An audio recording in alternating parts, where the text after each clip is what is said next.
Good afternoon, everyone, all of the people, all of the students. Hello and welcome all the audiences who have joined this talk. And I thank, first of all, CSR, IPR, and USRL Ranchi for providing me this opportunity to have a talk and to interact with all the students here. So today, this is the last session of today's certificate course. So now it is gonna be my duty to keep you interested here. So I wanted to deliver some information and I hope that information is going to be very interesting for you. So before starting the talk, I would just like to give a brief introduction about myself. So I am Priya. So presently I am working with a IPR law firm, CIP-LEGIT, which is based in Gurgaon. I am working as a patent associate there, and I have 2.5 years of experience in IPR. I have a rigorous training of IPR as a women scientist C that is provided by DST, TIFAC. So basically, I am from a biotechnology field, like a research and scientific field, and I am here right now trying to bridge a gap between the law professional and a scientist or a researcher. So let's start with today's talk. So the topic of today's talk is nuances of IP regime, interface between IP and technology, IP and development. Okay, so starting with the first slide. So what does this first slide depicts? So this is a scenario where the way I perceive is that we have so this is a IP counselor, or you can say a IP associate, and these are the clients. And whenever there is a situation where the clients come to us and they discuss about their invention, then they say, then ask few questions. Say, how can I patent my invention? Can I patent my invention? How much time it will take to patent my invention? If I start the procedure now, how much time you are going to take to grant this? How much time it will take to grant the patent? And then what are the costs involved in patenting? And what are the profits? What are the profits we'll get as a researcher or a scientist after filing the patent application or after commercializing it? And the first and the most important, and also the most important thing that the scientists which they come to us, the inventors which they come to us and ask is, can I just publish my invention first and then patent it? So we have the problem, we have the solutions to all the problems they have. And in now I'll try to start my topic with the introduction, and then gradually we'll just come to the point that, okay, these are the few things that you need to perceive before we are going for any new innovation or invention, or when you are trying to commercialize it, and so. So as we have been having this certificate course and different sessions on intellectual property rights, I think I'll just give a kind of revision about what is IPR. So basically, it is an intangible property. So it is an intangible intellectual asset that is created from our mind. Like, it can be an invention, it can be a literary or artistic work, it can be some kind of design or a symbol or some names or the images that we use in the market, in the commercial field. So it is not a physical asset, it is an intellectual asset. So we say that we don't only need to protect the physical asset, we need to protect our intellectual asset also. And here comes our legislation which is involved in protecting our IP rights. Okay, so the first international governing body that is there for for IPR is the World Intellectual Property Organization, WIPO. It was established in 1967 and it has 193 member states and India is also a part of it. And in case of India, we have this intellectual property organization called as a Controller of Patents, Trademarks and GIs that has 4 offices. One is in Delhi and Kolkata, Mumbai, and Chennai. So these 4 offices, they have different regions which are involved in protecting your IP, and they are region based, but they work on a central basis. Now, so here I am giving one example that how a single product can be a example of multiple IPRs, that it involves a multiple IPRs. So this is the most very common and very popular drink, that is Coca-Cola, and here we have 4 different IPRs that protects this from infringement, like no one else can copy this. And for example, in case of patents, we can see that the recipe of Coca-Cola, it is patented and it's a trade secret. So no one, apart from few people, those who are working in the company and those who have the access, apart from that, no one has this secret of the contents, their composition they are using for this drink. And second comes the trademark. So the trademark is this word mark that is Coca-Cola, and the and the way in which it is written, that is Coca-Cola italics, and the design which it is using to write it, and the design of the shape of the bottle also, that is also a component of a IPR, that is the industrial design. So we call this industrial design, that includes that our eye, how the way we can see the product. If you have a Coca-Cola bottle, then you can say that, okay, it is a Coca-Cola bottle. And if someone copies it, then they will, if they copy it, then they have to be infringed for that. Now, another slide, this slide is very interesting. Actually, we have been using these things in our daily life. And we have a notion that there is a notion actually that only the big inventions or the big ideas, they can only be patented, and we cannot patent the simple ideas. So these are the simple ideas which have been patented way back in 1800s and so, and and they are very much popular. And for example, the safety pins. We have been using these paper pins for in our daily life, and this post-it notes which is patented under the company 3M, and this is a band-aid which we use, and it is patented under the company name Johnson & Johnson. And we have these drinking straws, these paper drinking straws, which have been already patented. So after these examples, we'll talk about different types of IPR which is actually there.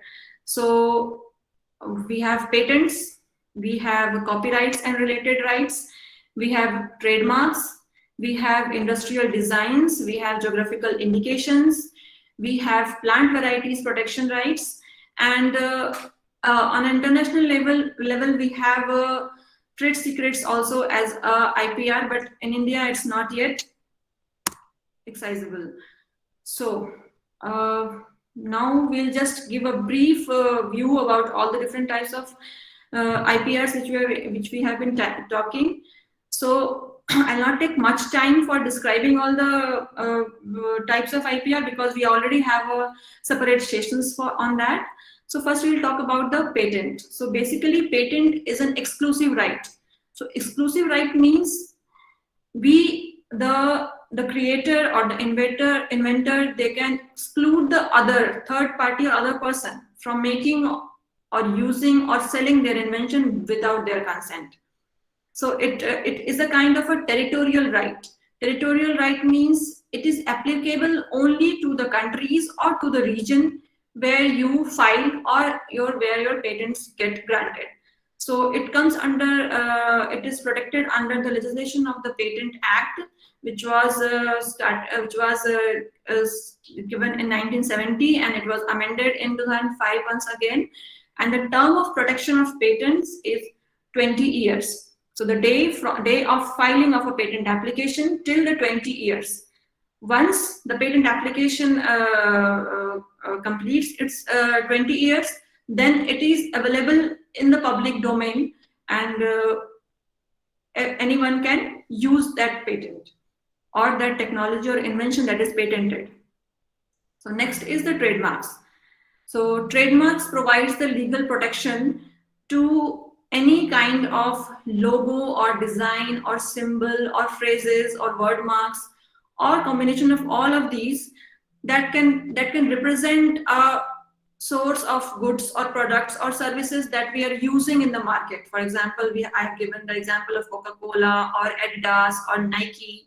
So it comes under the Trademark Act. It is protected under the Trademarks Act 1999, and the term of protection is 10 years, and you can protect further it indefinitely by paying additional fees.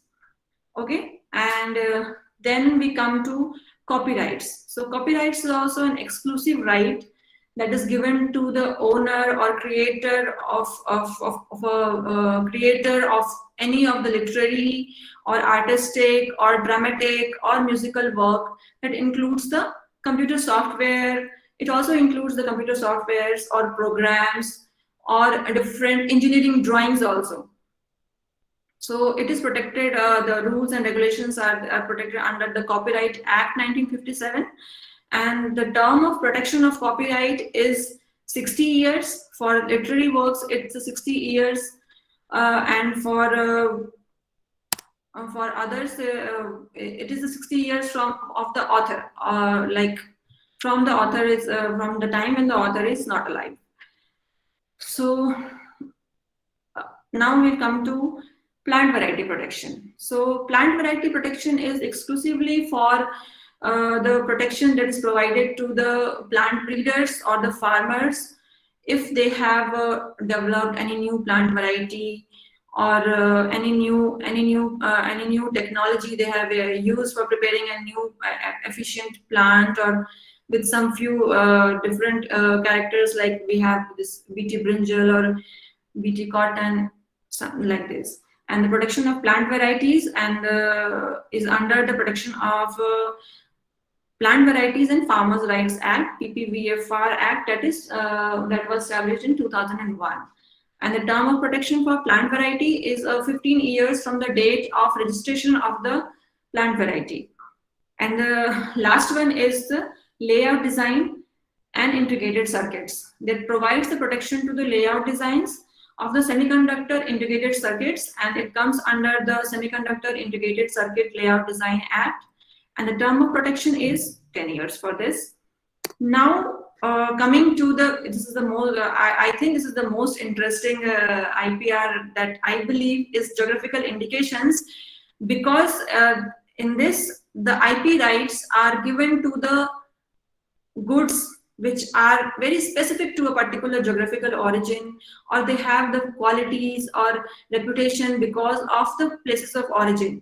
For example, the Kanjivaram sari, and recently, like last year, as I am from Jharkhand, so I can say that we got a GI tag for Sohrai Kovar painting that we have been using from thousands of years, you can say.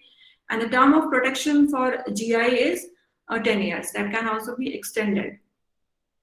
And the last one is the industrial design. This is the type of IPR which provides the protection for the industrial designs, like which have some new or original features, some new shape or configuration or surface patterns or the colors or some different lines that has been applied to the articles so that it can differentiate from the products already in the market, and so it comes under the Design Act, and the term of protection is 15 years.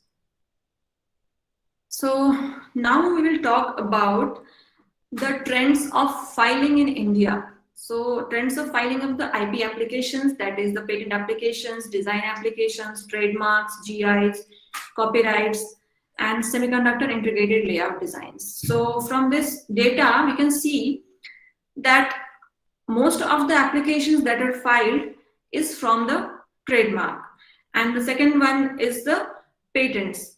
So here we can say that all these, as we compare the data from the previous years, we can say that currently or concurrently we are going to, we are increasing the number of applications that have been filed from the previous years. That means we are now more aware. So we have our nation is getting more aware in the field of IP, and there are many patent applications that are being filed now, and we can see that, that according to the data, there is almost a 6% increase in the filing of patents as compared to the previous year.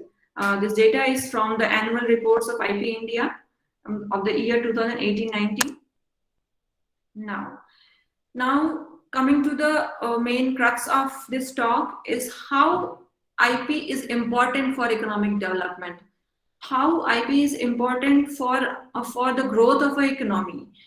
So as a developing country, as a developing nation, we should learn from the developed countries like US, Japan, and Europe, that they have been implementing their IPRs, and the rate of development there is 5 times higher than 5 times and more higher than the previous, when they started to implement their IP rights. So as a developing nation, we should have this awareness of creating a value for our IP. So we should not just be investing our time and money and everything in research, and we should just keep growing in that. We should also know how to value our IP, how to value our innovation, how to value our ideas. So for that, we need to implement our IP rights, and where there are few strategies, few points that we can use for using our IP assets for a profitable way. First is, we should have a IP management strategy, and that for example, for all the multinational companies like Google, IBM, and they have their particular IP management strategy. They have many patents and trademarks and many IPRs including for their companies, and they have their particular IP management strategies through which they gain profits. And the second is valuation and monetization of IP. So the IP management also involves the valuation. How what is the value of your IP? If you are a company, if you are a small company, like, are you a startup, or are you a SME, or are you a medium enterprises, or are you a small and medium enterprises, or are you a very big multinational companies? What is the value of your IP? That how do you do your IP valuation? That defines the success of your company. Okay, so we'll discuss about it further in the slides. And then third is the licensing of your IP, licensing of your IP assets. So if you are patenting something, if you have a patent, if you have a new technology, if you have patented, then you have the rights to license your patents, and then you can gain profits from that, you can gain royalties from that. And then the fourth one is commercialization of IP. That is, how can you commercialize your IP? So for commercializing your IP, you have to have a very strategic idea of how will you marketize that product or technology in market, how it is innovative, how it is superior from the other products? How can you collaborate with big industries or big companies to commercialize your technology and such?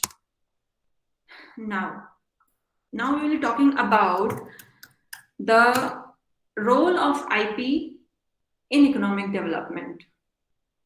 So IP is basically a major driver for the economic success as a nation. I have already told you about how the developed nations, US and UK and Europe, they are implementing their IP rights, and they are continuously having a very successful economy. And likewise, if as a nation we have a strong IP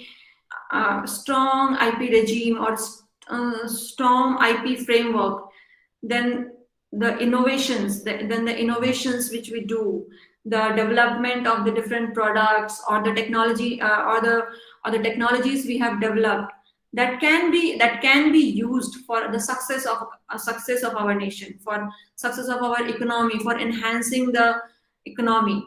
So that is what the IPR plays very important role. While if you have innovation for product development, for technology transfer, and that leads to the development of our economy.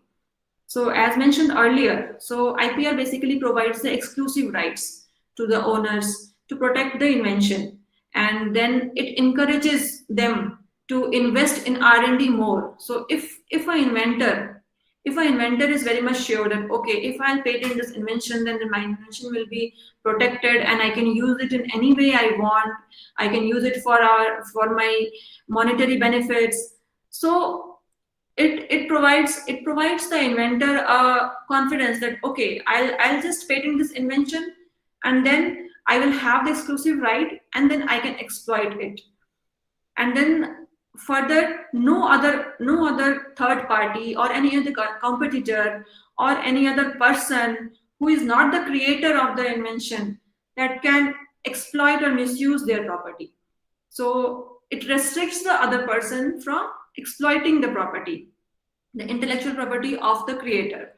And also it helps in the commercialization of the invention. Okay, so I'll tell you this thing, that before we have signed an agreement, that is TRIPS agreement, that is trade related aspects of intellectual property rights. So India signed this agreement in 1994. So before this, the multinational companies from abroad, they were not interested in investing in the R&D for India in our country. So after we signed and the TRIPS agreement got into effect on 1st January 1995, that brought a really many changes in the IP policy. And then all the multinational companies, they got interested in our market. They start investing in our R&D. They start providing products to our market. So, and in this way, gradually our economy started developing. So this is how the IPR plays a role in develop the economy. So I'll talk about the life cycle of IPR. How an IPR can be from an idea to a commercialization. How can it be conceived? So first of all, if as an inventor I have an idea, so I have some innovative idea, then I have to conceptualize that idea, create idea into a research prospects, and then I'll do all the research. Then I'll develop a product, and that product or a technology, and then in order to protect the product, we'll go into the IP protection. Maybe it can be patenting a product, or it can be copyrighting it, or it can be we can use it as a trademark also for trademark protection. And then after we know that it is protected, then we will commercialize it. We'll send it into the market. So we can send it in the market through licensing, through transfer of technology, through commercialization. So then comes the role of patenting. So how innovation and IP is interlinked. How can our innovation be important under an IP? So what is innovation? Innovation means that you are producing something new. If you are doing something novel, or you are producing some improved product or some new technology or some improved technology which is already in the market, or any process of manufacturing a drug, or any process for manufacturing a new product, or any kind of services which you are which you can prepare or you can invent. So all of these are protected under the IP. So if you want to protect any of your invention or any of your innovative idea, or any of your innovative product, then according to the Patent Act, there are 3 different criteria of your invention that needs to be patentable. So first is novelty. So novelty is your product or your invention or your technology should be novel. It should be different from all the other prior arts or the products or the processes, that technology that is already in the market. It should have a novelty criteria. It should have something novel, some novel characteristic in it. And then second comes the inventive step or the non-obviousness. So inventive step means if you are like, for example, if you are manufacturing some new drug, then it should have a new composition, or it should have some inventiveness in it.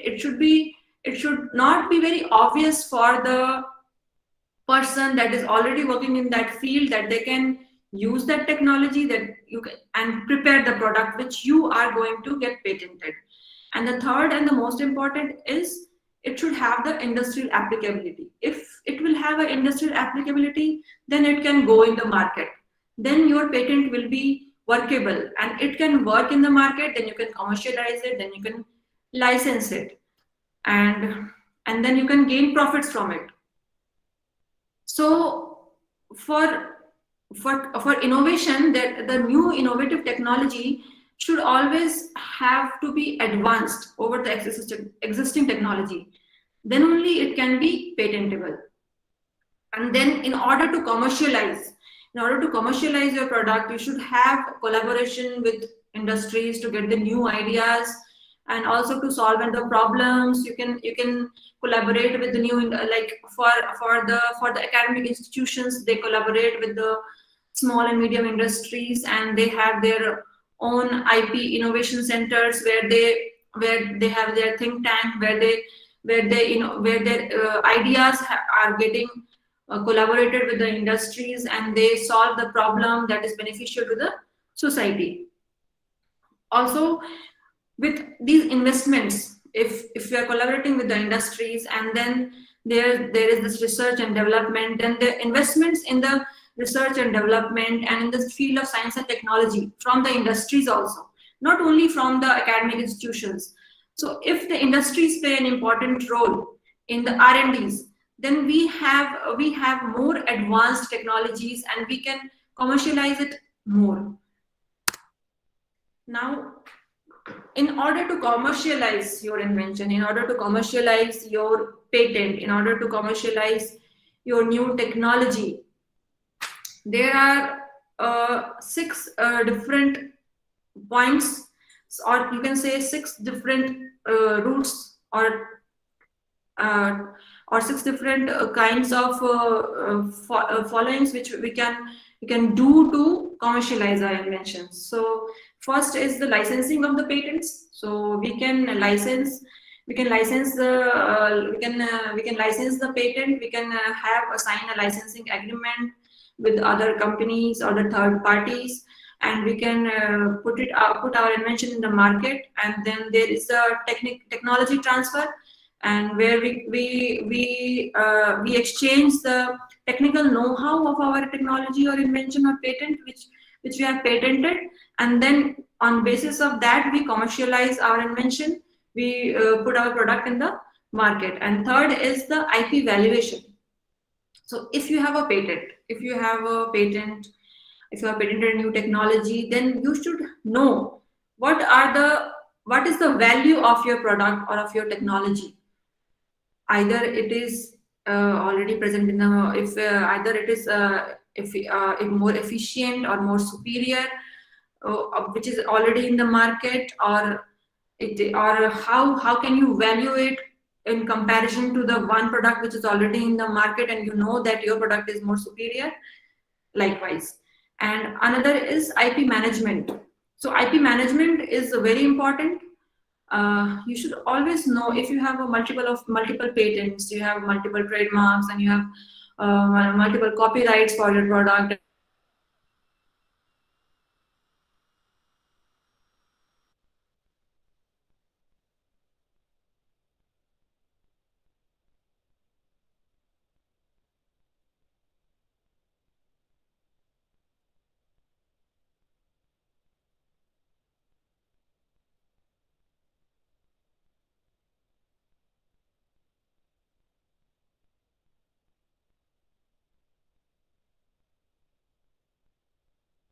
You have patented your products and you have not worked on your patents, and after the 3 years of granting of your patent, you can government can commercialize, or can compulsory can license your patent for some useful benefits, like if like for extreme conditions also, like for example in COVID times, we have been going through this discussion everywhere that okay, we have COVID vaccines, but government is not allowing the compulsory licensing, and it is not available on a very affordable prices, or the drugs which were being used for treating the COVID patients. So that is also very important. So basically, compulsory licensing, it is being provided by the government, by the central government, the decision of the central government, that it provides the product in the market, which is very important in that particular time. Now, so we'll start with the licensing of patents. So this is the first step. It is the first step towards the patent commercialization. So if you have filed a patent, your patent has been granted, you can license your product, you license your patent. So there are the 3 P's of licensing. First is the protection, then second is the promotion, and third is the profit. So protection is like if you are licensing your patent, then there has to be a licensing agreement. So we get a licensing agreement signed by the IP owner and the licensee for and also a non-disclosure agreement, so that they can not use use the inventor's patent, and then it can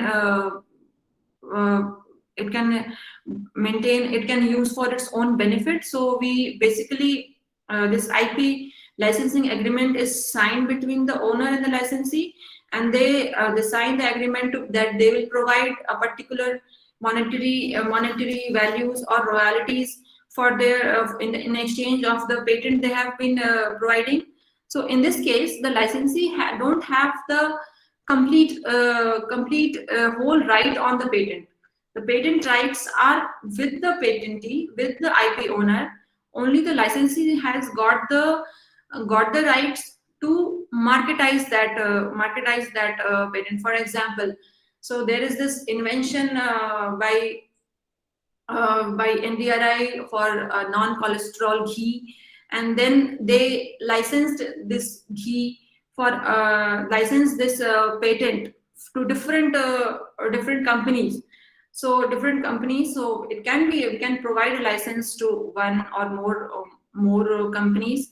We can provide the license exclusively to only a single company, for exclusively for a some period of time, particular period of time, like maybe for 1 year or maybe for 5 years. And then we can get and then the inventor can get a monetary benefits. So monetary benefits are generally in the form of royalties, and it can be gained from exchange of the technology which anyone is using. You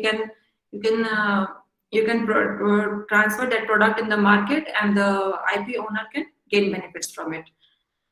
So licensing provides the benefits to the owner. And then for only licensing the patent to the third party, it is not beneficial, and it is not sufficient actually, and it will not guarantee that it will help in the commercialization of the product. For the successful commercialization of a product, for successful commercialization of the technology or the know-how, you need to have to get the technology transferred. So for transferring what is technology transfer and why it is important. So technology transfer is basically a process of transfer of information or the knowledge between the two groups or organizations. For example, there is this technology transfer between the academic research institutions and academic institutions which are undergoing R&Ds, and between the industries of that particular science and technology field. And then they exchange their information, and they come out with the exchange their information, their technology, their knowledge, and then they come out with a new product, and then they commercialize it in the market. So if we say that if we combine the technology transfer and the licensing, and then we marketize our invention or our patent, then it helps in reducing the research expenses. So for example, if we are an academic institute, so if you want to bring some product in the market, but you don't have that enough funding to commercialize that product, or to prepare or to manufacture that product, then what the academic institution will do, they will collaborate with the industries, or for example, if you are if you have a technology of new drug, then you can collaborate with the pharma companies, and then you can develop the product, and then you can commercialize it in the broader sense. So basically this helps in generating the revenues also for the academic institutions. For example, and I'll give you some examples in India. So the companies like ISRO, the research institutes like ISRO, CSIR, BARC, they have their separate technology transfer division. And DRDOs, they also have a separate technology transfer division where they patent the technology, and then they collaborate with the companies, and then they manufacture their product. So for this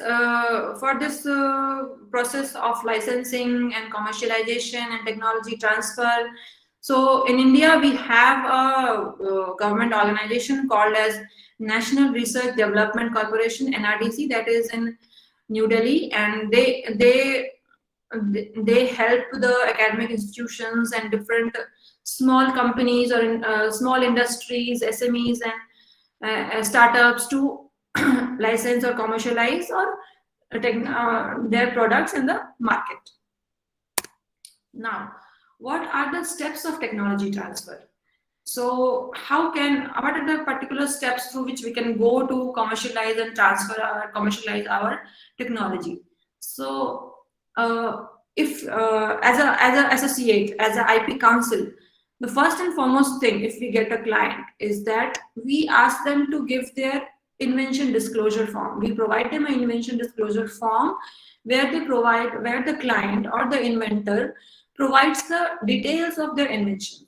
So they provide the details of invention that will help us to evaluate whether the product, whether the technology or the invention is patentable, or is it not already, if it is already in the market, or similar inventions like this is already in the market, or what are the differences. So we evaluate on the basis of this invention disclosure which we are provided by the inventor. And then then we draft a patent application. So we draft a patent application. So there are two types of application, that is provisional application and complete application. So for filing a provisional specification, you don't the client don't need to provide the complete set of all the process and methods. So basically the rule of filing a patent is first file and then you will get the patent first. If you have some invention and it is already filed just before you by someone, then your invention, you cannot file that invention. So basically, if you want the invention to be in the market, or if you want it to be patented early, then first we do a provisional filing. So provisional filing, you don't require a complete methodology or data for filing. And then within a year, you can file a complete specification. And the complete specification comes with the claims. That is, what are the different points, what are the inventive or novelty carrying the technology, what are the new things that are available in the technology, what are we claiming for the protection, what are the different nuances, or you can say the particular points that needs to be claimed for a patent for that invention. So in that we claim, on the basis of the claims only, we get the protection or the inventor gets the protection for its invention. Now, once we have filed the application, we have filed the complete specification with all the claims, and by evaluating, while doing the prior art searches, that whether this invention is in the market already or not, and how it is different. And then after filing the patent application, if you want to do a licensing or commercialization of the your patent, then you need to assess the market, that in which market are you going to put your product or technology in. Either you are going to put it in the national market, or you are going to put it in the international market. So if you are going to put it in the international market, then you have to go through an international filing route if you want to protect your invention in the international scenario also. So international route is the PCT route, where you can simultaneously get protection in several other countries apart from your country, that is India. And then you can assess whether, if your product is like very much superior and very much like going to be in a market, and it's going to be very much popular, then you need to assess it and you need to market it accordingly in the international market.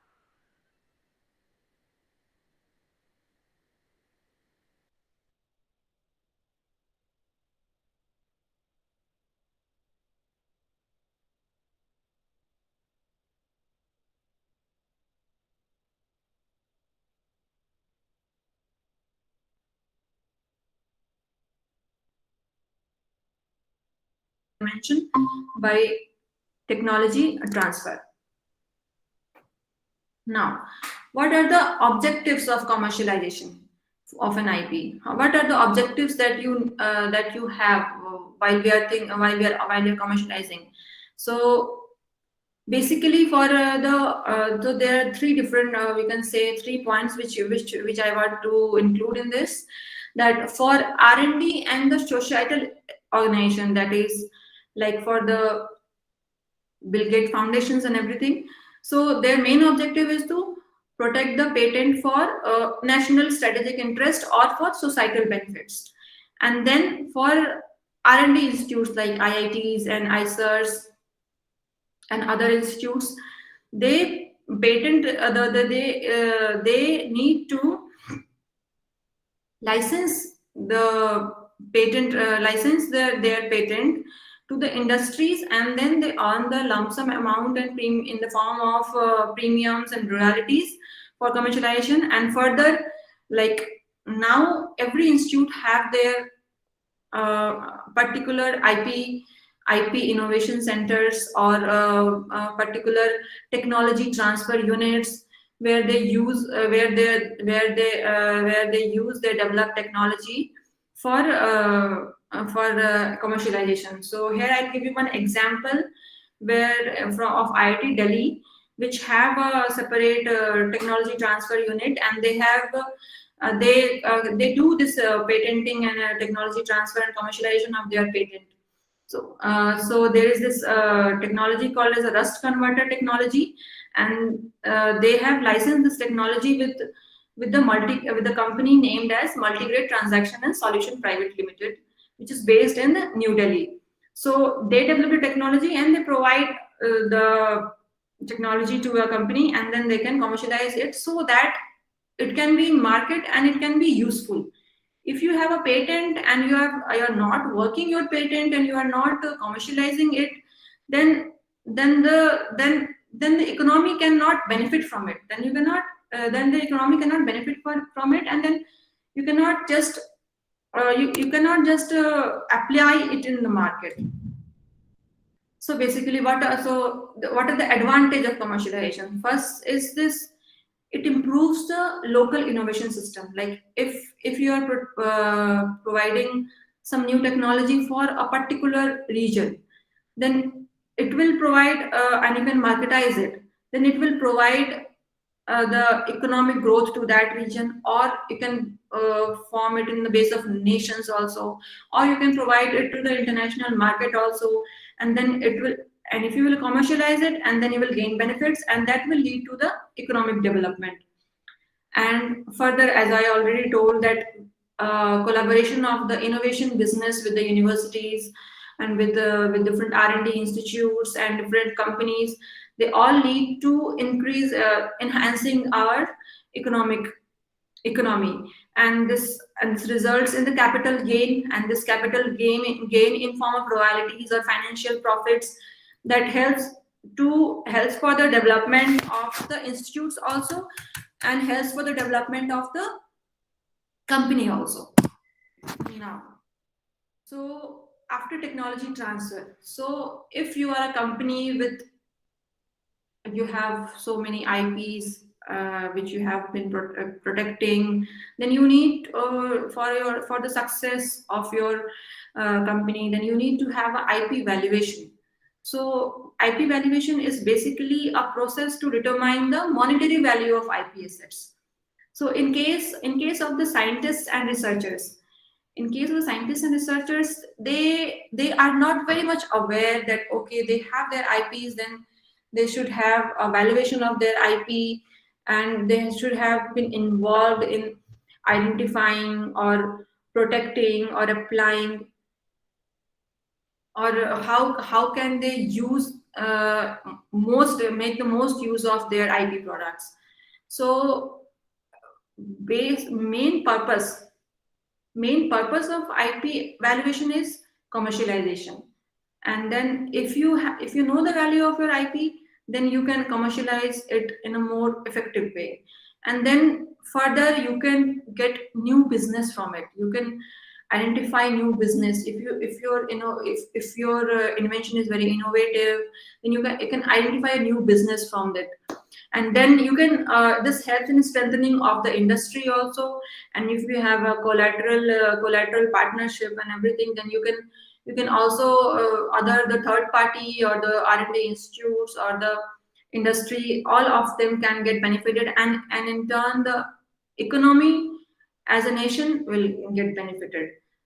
So the IP valuation, it helps to sell your product, to license your product, to commercialize your product. So it gives you a more broader aspect and more deeper idea to how to put a value to your IP asset. if you are going to sell it, or you're going to license it, or you're going to commercialize it. Okay. So I think it's not going very boring, and it's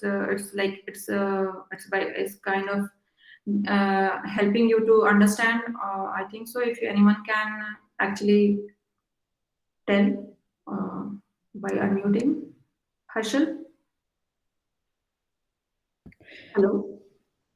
Harshal is not there, Priya. Okay, ma'am. So, anyone who want to respond to the resource person? Anyone? Anyone has any questions? No Should questions. we ask her to continue? Yeah, yeah. So I'll continue if anyone don't have any question, and then they can ask, and if they have at the end of the presentation. So now, what are the things? What are the different ideas that are in practice for IP valuation? Different forms, like IP valuation helps in securing the finances. So for a company, if you have assets, then you should have valued it separately from your business profits. So you need to secure your IP assets, finances of your IP assets separately from your business. And then if you have a very high IP valuation, so how your company value increases is how many patents you have. So if you are a startup, then you should you are having a you can say you are financially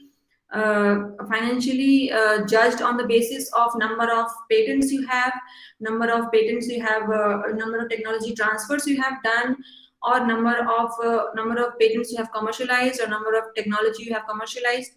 So this is the basis of your evaluation as a startup.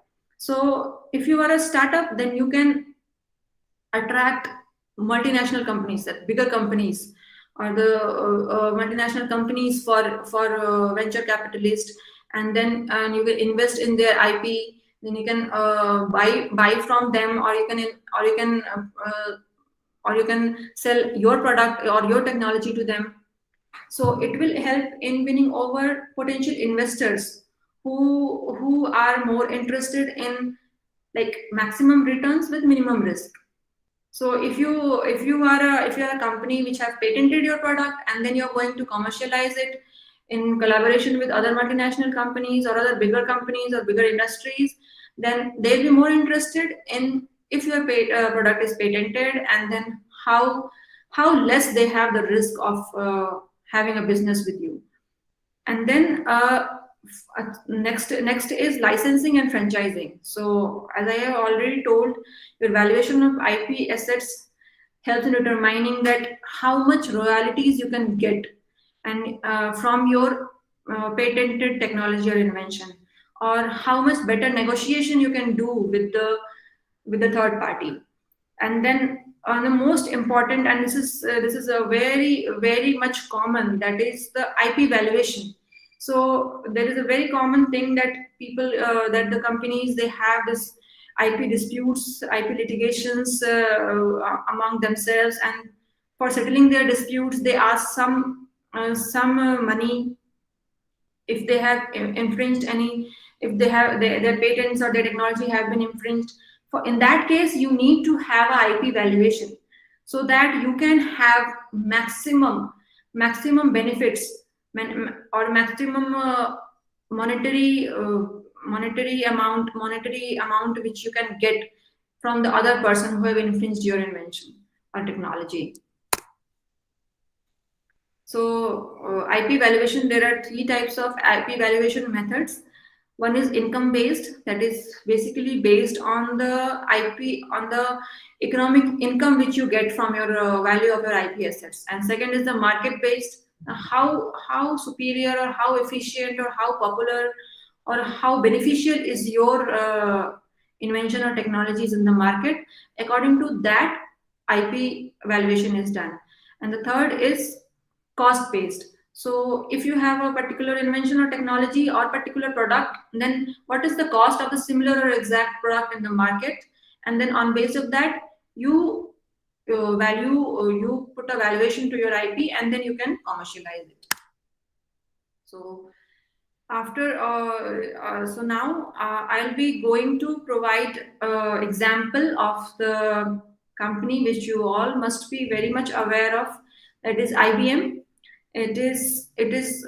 So basically the multinational companies, they have their particular patent portfolio or IP portfolio on the basis of which they have their royalties, their businesses. So in case of IBM, they are always the top notch company which always have a patent portfolio of worth uh, 1 billion to 2 billion a year in dollars. And they have been consistently as per the recent report of 2020, they have been the most top recipient of the patents in US. And they have in 2020 of 9,130 patents in their names. And apart from that, they already have 38,000 active patents in its portfolio. That means those patents are still active, and then the product is already in the market. So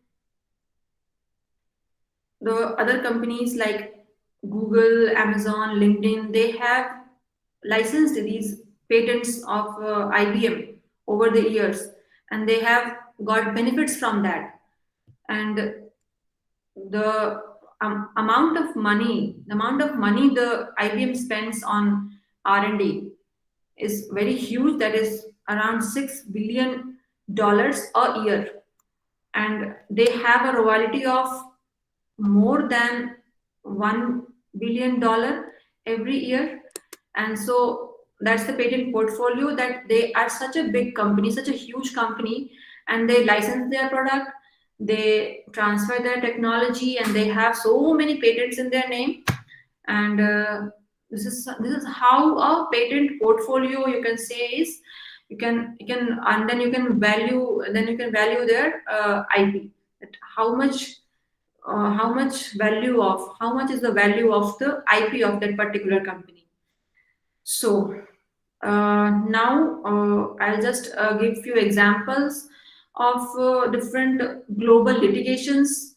So basically, you all are from law background, then you all are very aware of this litigations and with this corporate companies and everything. And so IP litigation is also a very attractive, you can say, a very attractive and a very attractive part of being in an IP field. So every now and then in news you can hear either one or the other mobile or telecommunication companies, they're having some problems with their patents, some disputes with their patent and everything.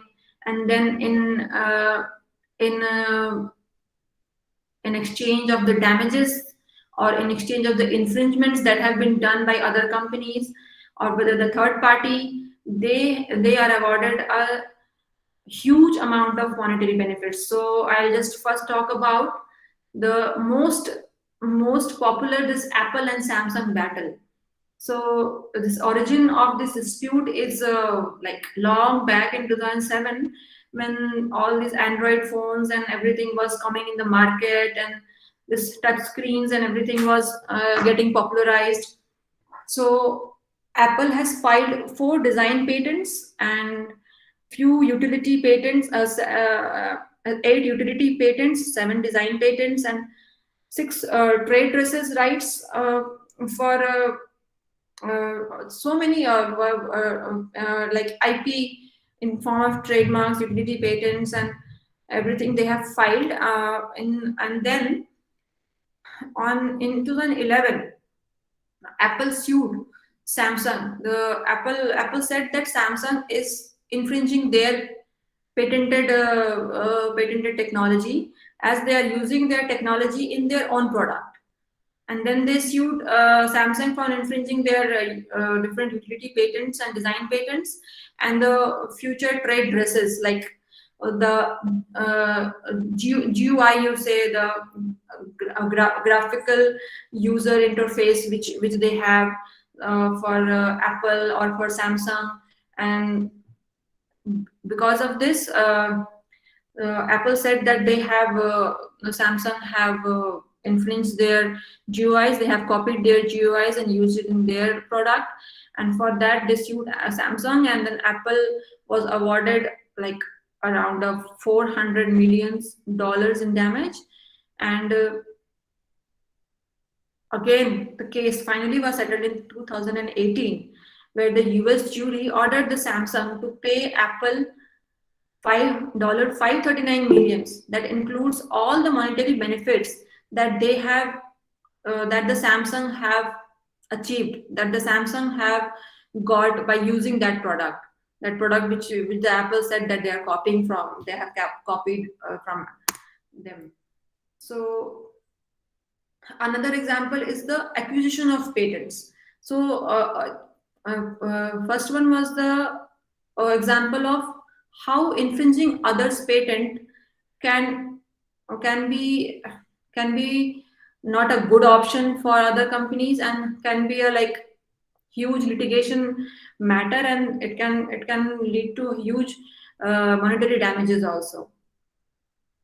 So one very popular example is this Nortel patent auction. So Nortel is a electronics and communication company which have which were who were selling their patents in the market. So Apple and Ericsson, Microsoft, RM, and Sony, they all were sitting in their auction. And then the Nortel auctioned all their IP assets, all their technology patents to these companies. So Google also was sitting in the auction, and they also have this patent technologies which they have bought from Nortel. This is the case of June 2011. And this auction was basically because all the other companies like Apple, Ericsson, and Sony, they were trying to just out of the competitive competitors, they united within them, and then they got their auction for 6,000 patents, because the Nortel was bankrupt and all those patents were worth 4.5 billion. So they united against Google, and they received more patents as compared to Google. Now, another case that is for how the company acquisition. The earlier was for patent auctions, like you acquire the patents of other companies, and this is for company acquisitions, like for example, yeah. Or is anyone saying anything? For example, in 2012, Google acquired this company of Motorola Mobility that was worth US dollar 12.5 billion US dollars, and they gained all the Motorola patent portfolio, and that includes 17,000 patents and 7,500 patent applications there, which were already under process. And in this way, they have this protection from other Android vendors, so they cannot copy, they cannot take all the patents of Motorola. Yeah, so these were the cases of patents and big companies. Now I'll come to the global IP disputes which were occurring for the trademarks. So the very famous company Adidas America, in 2001, they claimed that a shoe company called Payless Shoe Source Inc. They are using their trademark of the three stripes mark and the superstar trade dress which they have, and they're confusing it with the Adidas. So the Payless Shoe Source, I don't have a picture here. The Payless Shoe Source, they brought the product in the market with the four similar stripes, and the Adidas, they are having a three stripe mark. So the Payless was found guilty, and it was said that Payless was found guilty of acting willfully and maliciously, because they were willfully doing this and they were copying the trademark of Adidas, and they have to pay the damages of $30.6 million.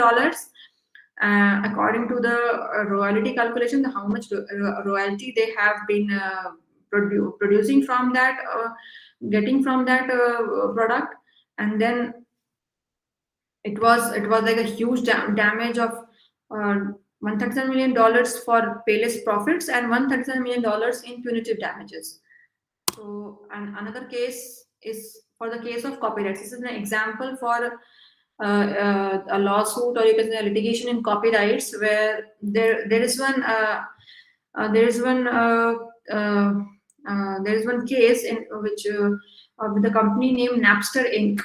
So this company, this was the music. This is a company that was created by an 18-year-old kid. This is the case of 1999, and he provided a music sharing platform where all the users can download their MP3s for free. So the AIM Records, they filed a lawsuit against the Napster for the copyright infringement. So if you have, as you have already have a copyright class already, so you can know that if you are not if you are sharing the any literary or artwork or any music or any videos without the permission of the creator, then you are going to infringe their copyright. And so the same happened with this company Napster. The Napster company was continuously exchanging the musics and MP3s for free, and then AIM Records filed a lawsuit against it, saying that it is a protected work and the illegal copies cannot be distributed for financial benefits of the company. So after this lawsuit, the Napster company was closed, and it was not allowed to do any kind of business. Now coming to the field of biotechnology or science, biological sciences, you can say. So there is this patentability criteria. So there is this section 3 in Patent Act, which provides you the list of inventions that are non-patentable. So it includes the biological material also, or some human genetic material, you can say. So this is a very popular case where the Myriad Genetics have a case for BRCA genes. Have a case where they have discovered the BRCA genes. That is, BRCA gene is a gene that is basically responsible for this breast cancer. And then Myriad genes, they wanted to patent the gene sequence of this BRCA gene. So what was the case is that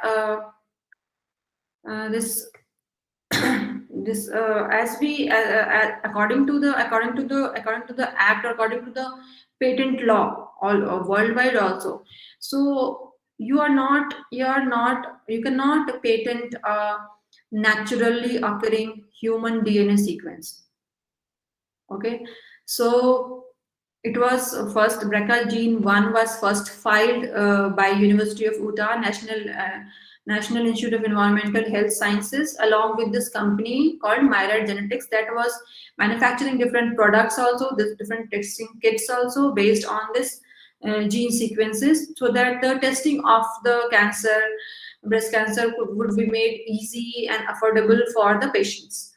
So the opponents basically were the Association of Molecular Pathology and other Department of Health Sciences and of US and all. They filed a lawsuit against the Myriad Genetics saying that the patent is not valid because they relate to the genetic information, and the genetic information is a naturally occurring thing that is not inventive. So if you isolate some gene and then then you modify it using some biotechnology techniques or some different technology, then you can patent it. That is patentable. But if you isolate a gene and then you say that you can patent that gene in your name, that is like not ethical. Also, it's like a human being, a gene, like a human being can, a gene of human being can have like other company can have a right on that human gene. So US Supreme Court gave the order, and then they ruled out this thing that human genes cannot be patented, and then BRCA gene is not patented. So another case. This is a very popular case of Diamond versus Chakravarthi, and it was case based on the patentability of genetically modified organisms. So this basically changed the. Just to interrupt and just to remind you, our program schedule is still 4:45, so another 5 minutes, if possible, if we can wind up. Okay. Yeah. I can wind up in another 5 minutes.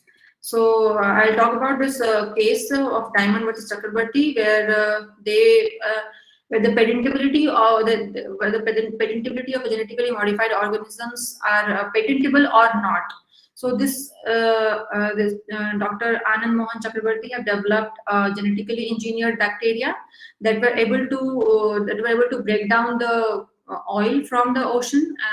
So a case was filed by a commissioner only of patents and trademarks, and they appealed to the court that the genetically modified organisms cannot be patented. So the case was argued, and the court allowed that if the invention is considered as a manufacture or a different composition of a matter, or it is a modified version, then it is qualified as a patentable matter. So after this, I will be talking about the another point of commercialization of IP, which is basically done called as compulsory licensing, and it is basically done with the order of a government. So it is when a government allows someone else to produce a patented product or a product or a process with the consent of the patent owner. When either it can be issued under the three conditions. The first condition is that if the reasonable requirements of the public with respect to the patent have not been satisfied, uh, if the patented invention or the product is not reasonably affordable at an affordable price, for example, the drugs, so, and it is not available to the public, then the compulsory licensing comes into picture. And and the other thing is, if your patent is granted and the patented invention is not worked in the territory of India, then then the government can, after 3 years, do a compulsory licensing after the expiration of the 3 years from the grant of patent. So basically, the compulsory licensing, it comes under section 84 to section 98, where general compulsory licensing can be given after the expiration of 3 years of a grant of patent, or any person who is interested after the expiration of the patent, or the three criteria or the three grounds when the patent is not affordable, patented product is not affordable, or it is not patented or worked in territory of India. And the second type is if you want to export the patented pharmaceutical products. So if you want to manufacture or export to a country who have not sufficient manufacturing capacity, and then they need to do a compulsory licensing. For example, for the drugs which need to be manufactured. So India is one of the top country who are manufacturing the generic drugs. So many different, I'll give it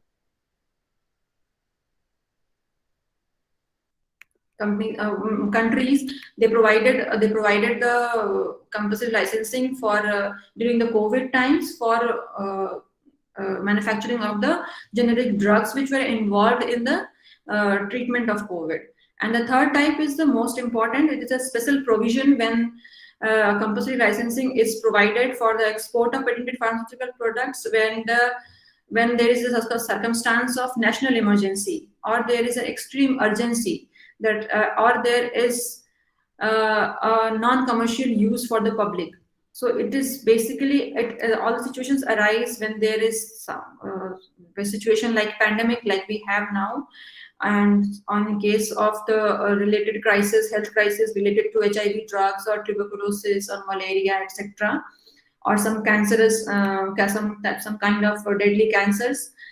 So I'll provide you some examples of compulsory licensing. So, so this is some international example. For that is the US government in 2001 provided ciprofloxacin, generic ciprofloxacin, import of generic ciprofloxacin for the treatment of anthrax.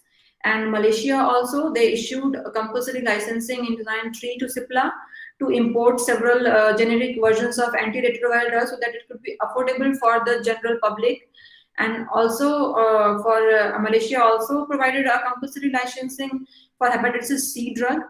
And then if we talk about India, so in India, in March 2012 only, India granted its first compulsory license. License was granted to this Natco Pharma Limited. It is an Indian generic drug manufacturer for manufacturing a drug for the treatment of kidney and advanced liver cancer. It was Bayer Corporation was a company that was selling it under the name of Nexavar, and then at the rate of like 2.8 lakhs for 1 month course for a cancer patient. So Natco Pharma Limited, they asked for a compulsory licensing from the government, and they promised to provide it at the rate of like at the 3% rate of what was charged by the Bayer, that is around 9,000 rupees. So this now compulsory licensing is very important in the term of this COVID pandemic situation.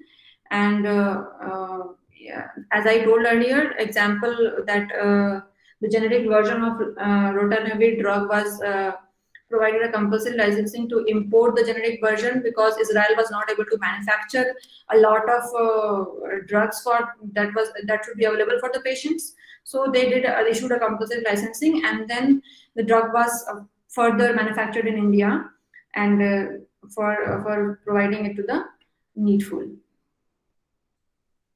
And also during this COVID time, the Canada government also provided, legislature in Canada did some amendments in the Canadian Patent Act to speedier issuing of the compulsory licensing for the different vaccines or the drugs that are involved in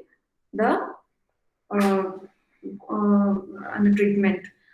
So in case of while in India, people were talking about this compulsory licensing, that all the drugs, that is remdesivir, and these were all the drugs were very costly, and people were asking. That the Supreme Court also asked the government to invoke the compulsory licensing, but it was not done in India. So now this was the end of my slide. So I would like to conclude here that after having a commercialization of your IP, so you get the benefit, and your economy also gets the benefit. So if you are having an IP, and if you are having a strong IP framework, then you can commercialize your product, and then you can get benefit. And it's always very much important not only to do a research, it is also important to marketize it, to commercialize it, to protect your IP. So with this, I would like to thank, and I would like to acknowledge my company, that is law firm, that is CIP-LEGIT, and we provide services in full range of IP regime related to patents, trademarks, copyrights, design, GI, domain, trade secrets. We also serve for the startup companies and different technology companies for technology transfers. We also provide cross licensing and commercialization services of technology. And that is all. If you all have any question, then you can please further ask me. Thank you, Priya. Thank you very much. Any questions? See, regarding to her provided talk in this 1.5 hour time, so much of valuable information provided. Students need, I think they take time to digest and understand, because the valuable information compiled and provided, I don't, because they are not much involved and known with these understandings. Anyhow, after this course, every student will be provided with the PPT. Yeah. The copy you can make them to read further and get the understanding strong, because there are so much of valuable, as a person working in IP, so she could have worked for hours time to make out this compilation of information. So the 1.5 hour provided information is having lot much of people who know the area of IP can able to appreciate this level of information. And yes, students were mildly listening this part, but because they're not able to connect, because this area of IP and specifically patents is a confidential segment. It's very difficult to have even a small information of details, and she able to work hard and get this level of valid information. I believe students will read and search for some of these details, then they will get understand the value of the information. And see, the problem of IP importance or IP understanding is not much open to the public, open competition. Exactly. It is a very sealed, closed doors. Like Reserve Bank, our cantonment area, no one can get in. You can't even have an outlook of the internal arrangement. That is the system of IP. And this thing is, that's why people, when it is a cantonment area, people also very de factly understand that this is not our zone and we will go in a different direction. And when it is kept that it is open sale or free discount sale or other things, people rush and have a look, and then by that way the movement may be very high, but the opportunities are very limited in that open sale or discount sale conditions. But crowd is very high in that movement, and this is how the order of the society is. So for that reason, we conducted this session for 2 days to make the students think about, don't believe on our words, you research on your own and make out your opinions. That will be a solid and firm original opinion that can definitely work. And see, today in this program, almost all of the people who are the resource persons are students of this institution. Why they are students of this institution? Because no other institution able to provide IPR honors or specialization at LLM level. And the students whomsoever studied in this institution at LLB or LLM level, so they had this specialization, and that's why in 4 or 5 law schools, so out of 20 law schools are the 19 law schools, even though 23 in count, the other 1 or 2 states are having 2 so 3 in Maharashtra, and likewise one other state, Madhya Pradesh, I think they have 2, Jabalpur and Bhopal. Right. So that way, so the count of 19 law schools, 5 or 6 law schools do have connection with this institution. Or these 3-4 students today who all came as resource person, they're all working in other law schools. One is of MNLU, Nagpur, one is of Nalsar, another one is of HNLU. So this way, our students are spreading quickly and they are getting opportunity because of the specialization. So please try to, and Navantak Agarwal is one student of this university. In his batch, he is suffering like anything because he's the only person happened in that whole batch. This is the way how mass running and intellectual thinking will be differentiated. So one must take examples. If he stands in his position and he able to persuade his specialization in IP as best as possible, if things permit in him, so I will definitely assure that he will get a great growth in his progress. And after the completion of the course, he will realize that benefit. So that's why this is only an attempt of us to make you to think about. We are not insisting, we are not pressurizing, we are not influencing you to think about IPR, but we are requesting you to think about this option and make your decision. Whatever your decision will be 100% valid. There is no question of any error finding, but we made our attempt to make you people to think rightly with considering real things in real facts, real condition. If anyone do have questions, they are free to, like in other sessions also, if you do have a line of questions, you are free to ask, because anyhow for a hectic day on a festival day, you may be having your difficulties and other mood of consideration. So no difficulty. You people can just post your questions in the email of CSR IPR. We will definitely answer with every question, and that way we can make out our convenience. And today, if required, we can disburse and celebrate the Raksha Bandhan happily. So on the center side, we express our happy Raksha Bandhan to all of the students